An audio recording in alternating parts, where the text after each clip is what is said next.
one of the atmospheres of breathing then becomes this kind of like, what kind of community or communion with other people we all the time have when we are breathing, when we are sharing the breath together. And it's not only with other human beings, but we are breathing the out breath of the dogs and all kinds of animals. And we are also breathing the out breath of all people that we don't like.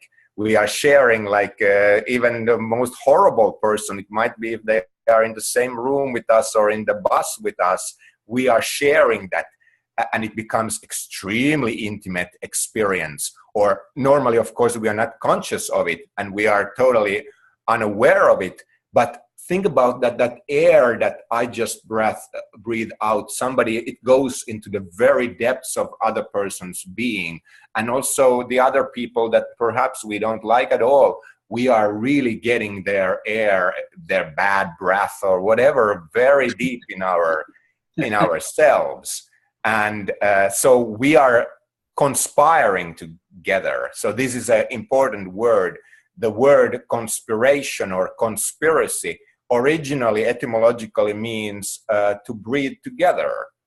And so also one thing which is important in philosophical breath work is to become conscious of those all kinds of words that originally have meant breath, and then to start to think about why is it that they mean now something completely different, or is there perhaps some kind of a deep connection between the meaning of what we have it now and the original meaning. And there is a certain kind of, for example, about this conspiration, I would say normally conspiracy is a certain kind of secret plot behind the scenes, like powerful people are for economic or political or whatever or religious reasons trying to manipulate people.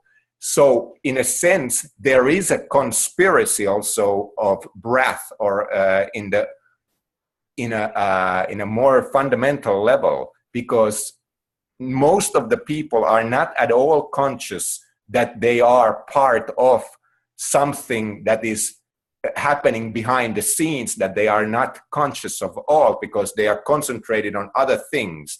And happily there is this conspiracy, because that conspiracy is keeping us alive and making it possible that we in our lives we can then put our efforts and goals into other things which we seem to be thinking are extremely important.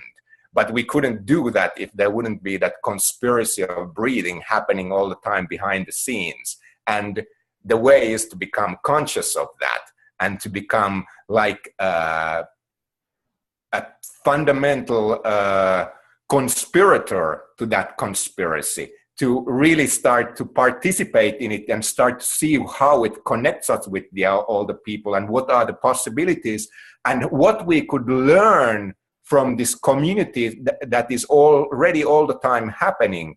And could that teach us a new way to live together, where we are connected in this kind of peaceful way, which is not run or ruled by any rulers, or there is no thought leaders of what to do. We are all breathing, and when we came out of mother's womb, the first thing we did, we started to breathe. And so the moment we started to breathe, we were connected and taken part of that common conspiracy, that community of breathers. And yeah, that's incredible. Nobody can be excluded from it, at least very easily.